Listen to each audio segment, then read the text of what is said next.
Hello, I'm Alexthehunted and I want you guys to say hello to my brand new sidekick, Scrappy Mechagodzilla.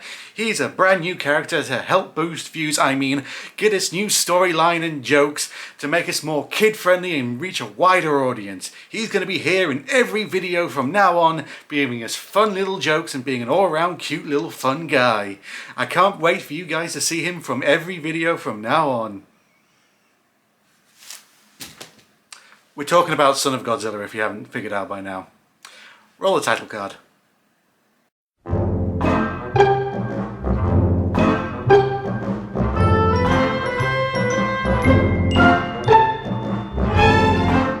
So our movie begins in a storm with a plane flying through this storm to do some flying around stuff. I don't really know. They're never actually seen again after this scene, so God knows what happens. But all of a sudden their radio goes all wibbly wobbly through interference. And to quote the movie, it is some kind of brainwave, when all of a sudden Godzilla comes out from the sea and scares the pilots. But they outmaneuver him and don't crash into Godzilla because, they're heading off to another direction and, well, yeah, this is the last we see of them, but, Godzilla is just walking off in some direction because he's going into our opening titles, of course.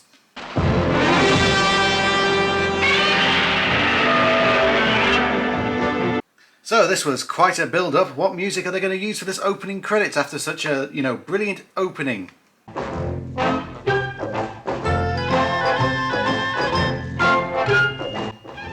Oh yeah, that's pure epic. So we start on an island, a monster island you would say, where we meet a group of scientists doing some secret project on a remote island to do experiments and try and control the weather apparently. So yeah, all those guys saying that the government controlled the weather, this movie is kind of giving them good evidence.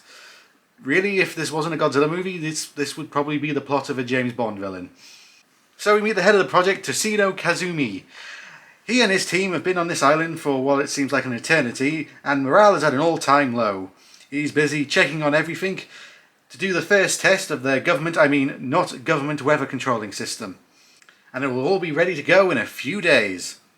However, when they are checking the systems, they are approached by a hissing thing. We don't actually see it because, well, we just look at the characters' scared faces as they point their gun at the hissy thing. So, that thing's out again. It's a good way of building up suspense, I actually think, for the threat that's to come. It just makes the audience imagine what this scary thing could be that they're pointing this gun at and looking terrifying and making a hissing noise at them. If there's one thing we can be sure of, it wasn't a giant deadly mantis. While getting things ready, all of a sudden they hear and see a plane flying over the island. Crap, that must mean some government has found out about their evil plan and they're sending someone to stop them. Not really, this is just Guro Maki. He's a journalist and he's wanting to cover this clearly evil scheme. How did he find out about this top secret experiment? I came all the way down here to this place just because of my stomach. Every time I get a good lead, my stomach starts to grow. Yes, because as we all know, journalism is not done by top research and investigations, it's just gut feelings. And it's never failed to tell me when I'm onto a big story. And I stay with it till I get what I want. Yeah, well, my gut is telling me to kick you off this island, so what do you think I'm going to follow? So, since he won't leave, they put him to work doing just all the handiwork, basically, cooking, cleaning, etc. I'm sure his gut is working out great from this idea. But just as everyone is getting to know their roles, all of a sudden the hissing sound returns and everyone gets their guns. As we get our first spotting of Kamacuras, or as it is known in this movie's dub, Gimantis. It moves around, looks at the gang, kind of hisses at them a bit, and then just leaves. So, moving on to the next day. Everyone's in a bad mood because they have been on this island for 3 months and have had no luck with their experiment. And also are having to deal with the reporter cooking and just picking some spinach that they have to grow on the island because they're running low on food, so they have to grow spinach, and it's spinach every day, and Christ. Yeah, 3 months of spinach, that would drive me mad too. Thrill at the suspense of Son of Godzilla. Will his spinach soup be liked by the scientist? This is probably the most boring episode of MasterChef ever. And then all of a sudden, woman.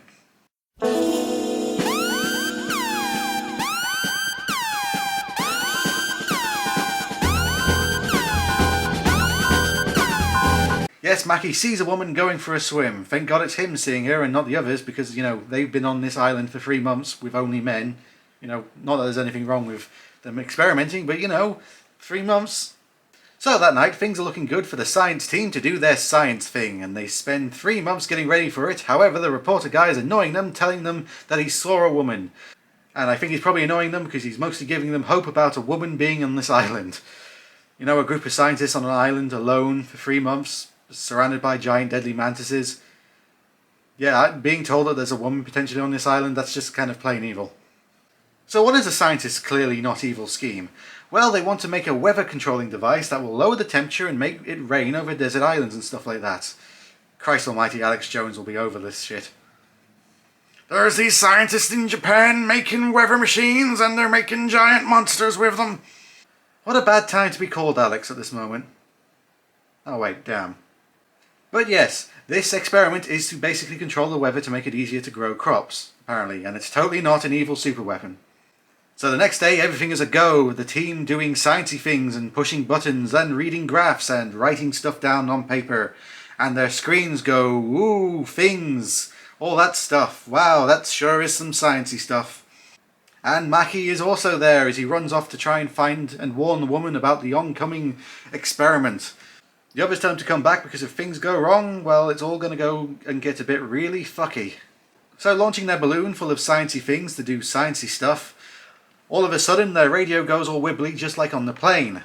And things are about to go and get really fucky.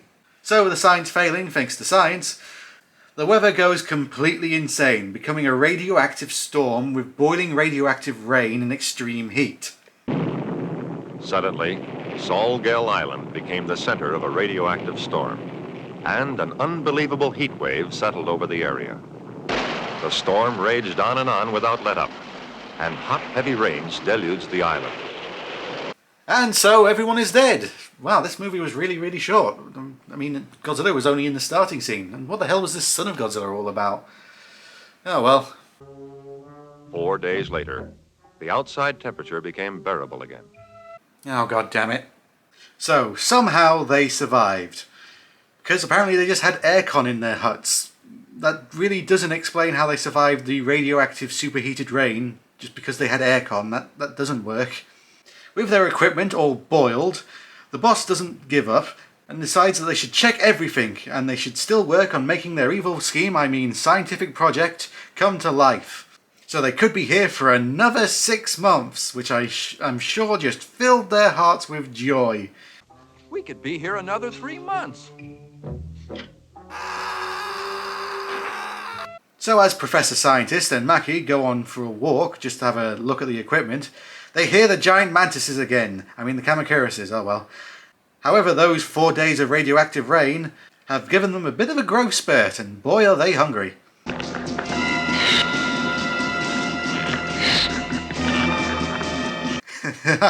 On its notes, I just highlight this clip, but I just kind of find their walk cycle a bit funny. But there's not just one Kamacurus, there are 3, and they're all heading to the mountain, where they start digging, and they find an egg. And the professor soon figures out that it's the egg that is causing the radio interference, because he is a scientist, so he just knows these things, shut up. But enough of that, we cut away as the team have a meeting, where Kasumi is explaining all the repairs that they will have to do. However, some of the team have just had enough and they want to quit. But Professor Second in Command, Fushishika, says that they can't leave yet because the radio is broken. But after everyone leaves, it turns out that he was lying. Because, you know, when parts of your team are close to a mental breakdown after being stuck on a remote island in the middle of nowhere for 3 months, lying to them about being able to leave will surely make them feel better. But the morale soon increases as they all hear noises, and as soon as they go out, they see it's the woman! She's real! Oh my god! Women, females do exist! Praise the Lord! That anime girl just wasn't doing it enough for me anymore. So yeah, the woman did survive the radioactive boiling rainstorm that flooded the land and created superheated just temperatures. How, you may ask? That is a good question the movie never answers. When we cut back to the Kamacuruses, still around the egg, which is a bit of a weird edit when it comes to time passing, because they found the egg in the day, then the meeting scene takes place at night, and then when we cut back to the egg, it's day again. So did the Kamacuruses just spend all night just looking at the egg? I think that might have been an editing mistake, I don't know, it doesn't really add up. So the very hungry mantises get to work starting to crack open the egg, busting it open and revealing him.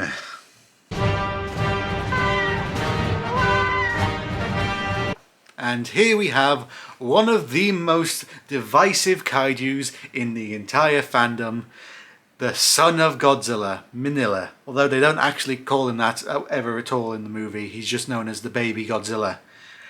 And well, I can sort of see the argument for both sides because, yes, he did bring the attention and helped the Godzilla franchise to continue because it was getting more and more of a younger audience. So a more kid-friendly Godzilla movie helped make that audience a bit wider. But I do also agree that this is Godzilla's Scrappy-Doo moment. So the Kamakurases start to smack around the little kid. Just, well, welcome to life, kid. You've already been born and you're finding out how cruel it is. With Minilla calling out for help, but who will answer? Well, we have more important things to go through first, as of course one of the scientists runs out with his gun, and he's, well, having a complete mental breakdown, threatening to kill everyone. Well, Kasumi, your leadership skills really have brought your team together.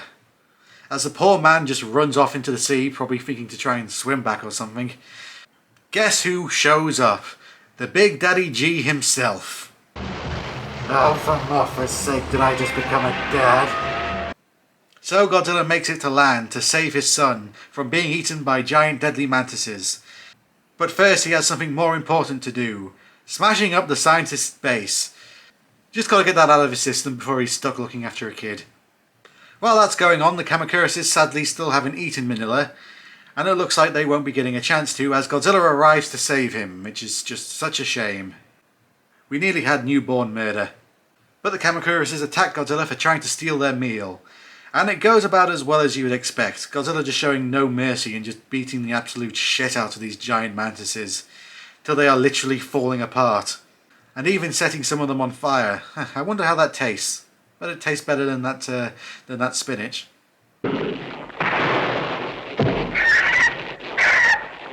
Oh, I have nothing else to say. I just like the scene of Minilla getting hurt.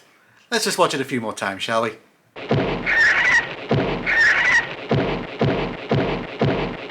Ha ha ha ha! Ha! A newborn child got hit in the face. Godzilla gets really mad and beats the hell out of one of the Kamakurases, leaving only one left, who decides he's had enough and just bravely runs away. Godzilla watches and then smacks his kid around the head and leaves. Great parenting. But it's okay because Minilla gets something to eat from the island woman, who's feeding him some fruit. But we all know he's really after some meat. He's getting quite close to you there, little lady. But before that can happen, Godzilla returns and gives Minilla a ride on his tail. The symbol of nuclear destruction, everyone. Oh, and in between all that fighting, Maki fell down a hole. And, well, yeah, I guess his gut told him to fall down a cliff or something, I don't know.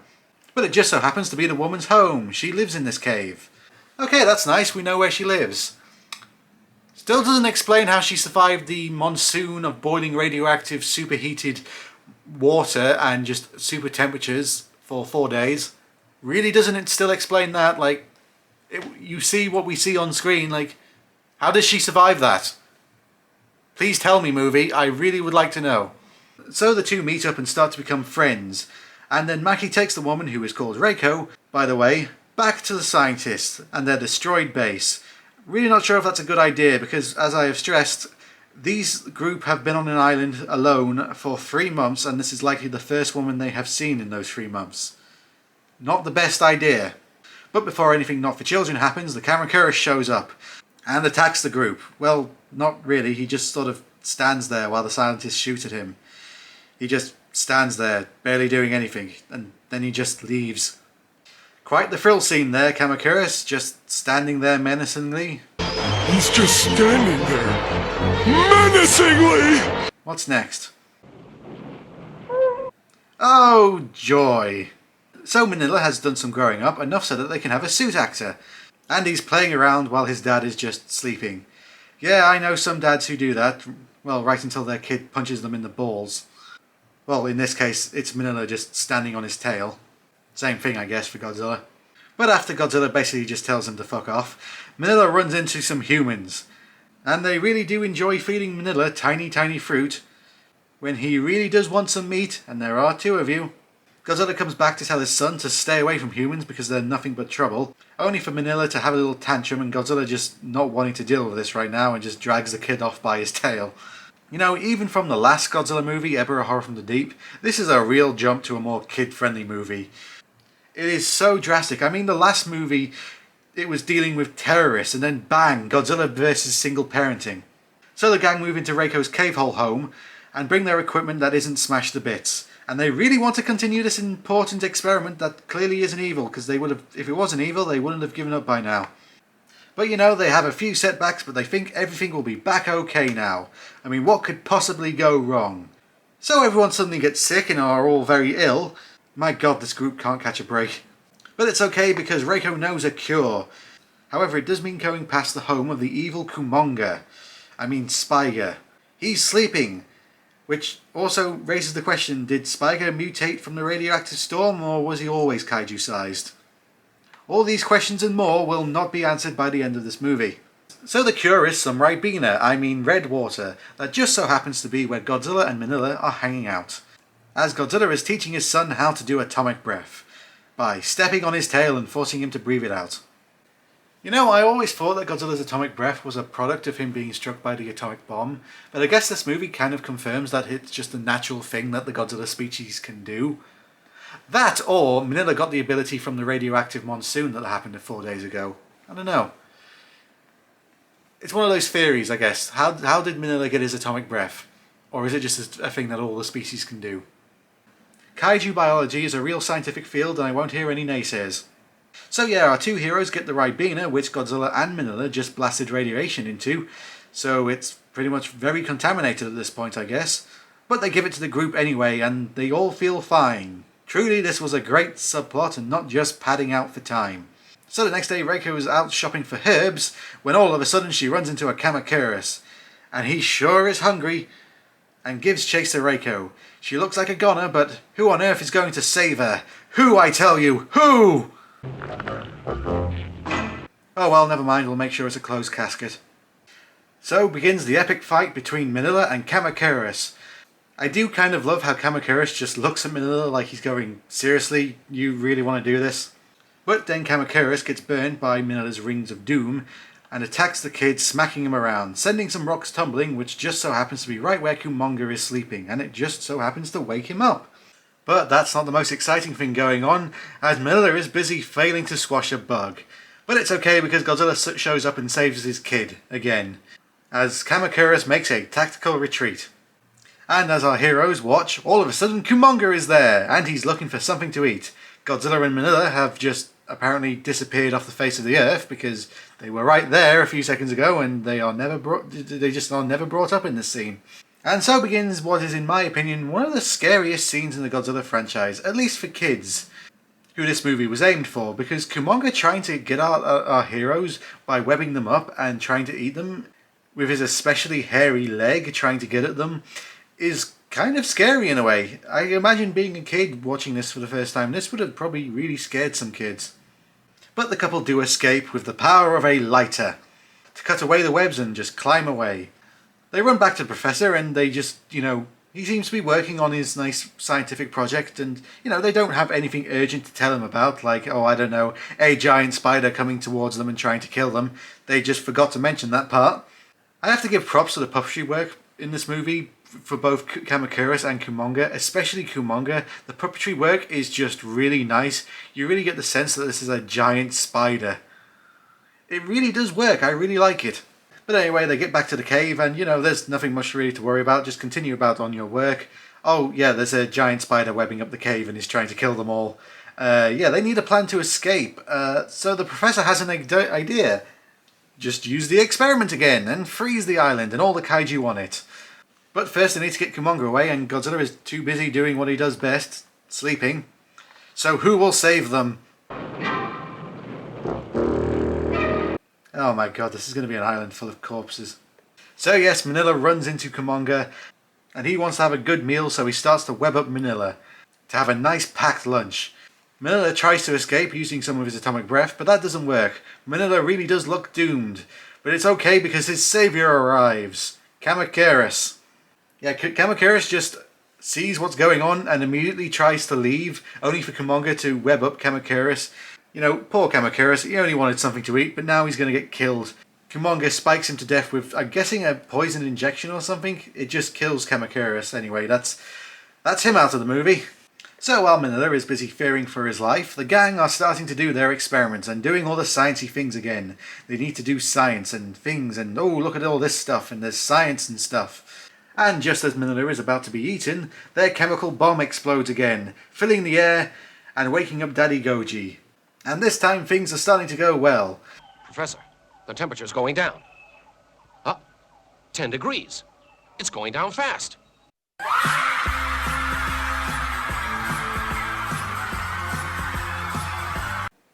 Kumonga seems to be savouring the kill because he could just get up and kill Minilla right now, but no, he seems to be taking his time and just taunting him with the spike that's going to kill him.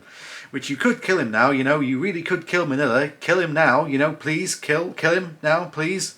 Unfortunately, no, as Godzilla arrives to save his mess of a son, throwing a rock at Kumonga, and it gets Kumonga to back off. It was a big rock. So begins the final fight of the movie, with Godzilla trying to free his kid, as Kumonga starts trying to blast Godzilla with his web, and, well, it just starts working as Godzilla starts to get webbing up, and he has an even bigger meal now, Kumonga. As Godzilla gets webbed up, he starts to fall onto the floor. I mean, he must be used to this by now, by how many times Mothra has done this to him.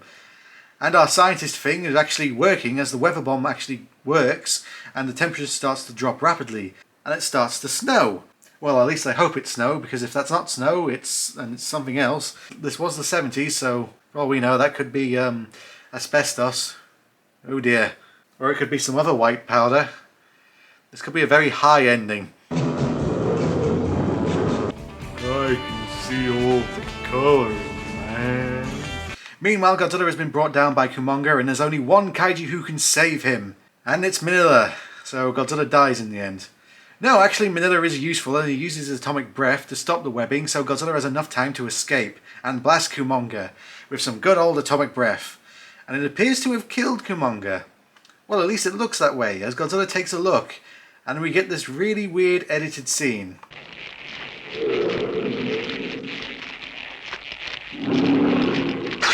I'm guessing this was supposed to suggest that Godzilla was looking closer and closer at Kumonga, but with just how it's edited, it's just really weird.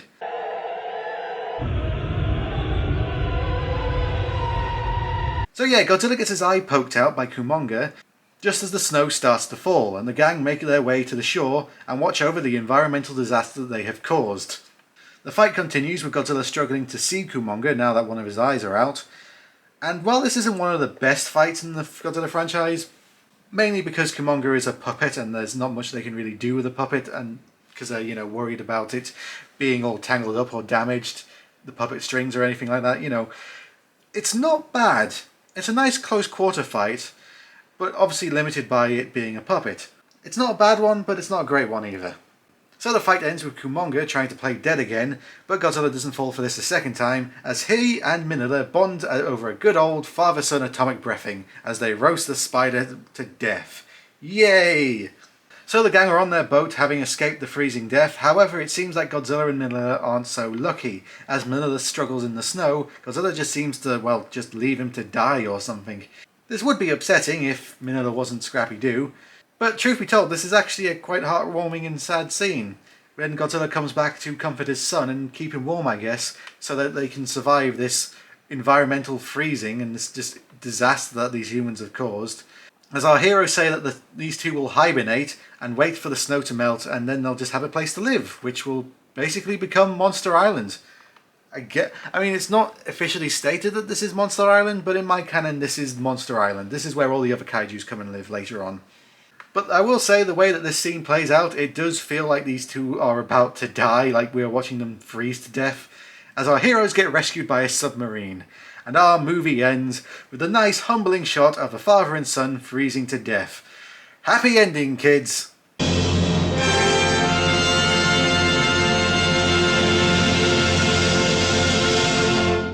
And that was Son of Godzilla. For many, this is the turning point of the Showa era, and where Godzilla definitely becomes more kid-friendly, and I do agree. But some people say it's one of the worst movies in the Godzilla franchise. I don't know. I wouldn't call it one of the best, definitely not, but it's not terrible. I can find some enjoyment in this movie. And yes, it is the second Godzilla movie to take place on an island, so the city destruction scenes, well, there isn't any. We just get a base destruction scene. But, you know, it feels more like a Godzilla movie than ever a Horror of the Deep, I think, because it was written with Godzilla in mind, anyway. It's not a bad movie, and, you know, I do like the monsters, and I do like how it's, you know, every Godzilla movie kind of escalated until Ebra Horror from the Deep when it was just a giant lobster, but this one is, you know, more of a down-to-earth, if you can say that, with Godzilla fighting a giant spider and a giant praying mantis. It's fine. It's a good fun. I would say it's a good first Godzilla movie for young kids. I would definitely recommend it if you want to get your young kids into Godzilla. They would get scared, but they would also like the scenes with Godzilla and Minilla, I definitely think. So yeah, all in all, I would say it is a perfectly meh Godzilla movie. And with that, let us head back to the wheel, and I will see you guys next time when I review